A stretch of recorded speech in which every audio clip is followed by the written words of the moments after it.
સેમિકન્ડક્ટરની અલગ પોલિસી લાયા છે ગવર્મેન્ટ ઓફ ગુજરાત. ઈવી મેન્યુફેક્ચરિંગને એના કમ્પોનન્ટ્સ માટે બી પોલિસી લાયા છે. એટલે ગવર્મેન્ટ ઓફ ગુજરાતે ડેડિકેટેડ પોલિસીસ તો લાયા જ છે, પણ જે વસ્તુ ડેડિકેટેડ પોલિસીમાં સપોઝિંગલી કઈ વસ્તુ ના કરતી, પણ આમાં તો બધું એમને કવર કરી જ દીધું છે.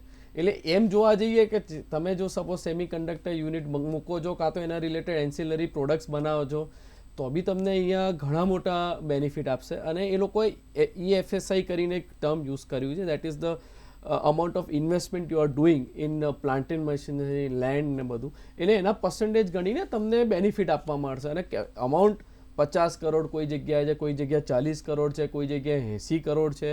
અલગ અલગ ઇન્વેસ્ટમેન્ટના ઓપ્શન્સમાં R&D સેન્ટર્સમાં 300 કરોડ વાળા R&D સેન્ટરને ઇન્વેસ્ટમેન્ટ માટે બી બેનિફિટ છે. એટલે R&D centre, skill development, supposing કોઈ corporate skill development centre create કર્યું, એના માટે સબસિડીઝ આપવા માંગે છે. એટલે સ્કિલ ડેવલપમેન્ટ જે આપણે ગવર્મેન્ટ ઓફ ગુજરાત અને ગવર્મેન્ટ ઓફ ઇન્ડિયાનું જે ભાર છે સ્કિલ ડેવલપમેન્ટ માટે, એના માટે બી આ પોલિસીમાં ઘણા બેનિફિટ આપ્યા છે. અને જો કોર્પોરેટ જોડાય અને સ્કિલ ડેવલપમેન્ટના પ્રોગ્રામ્સ કરે કે સેન્ટર્સ બનાવે, એમાં બી તમને એડિશનલ બેનિફિટ કોર્પોરેટને આપવા માંગે છે.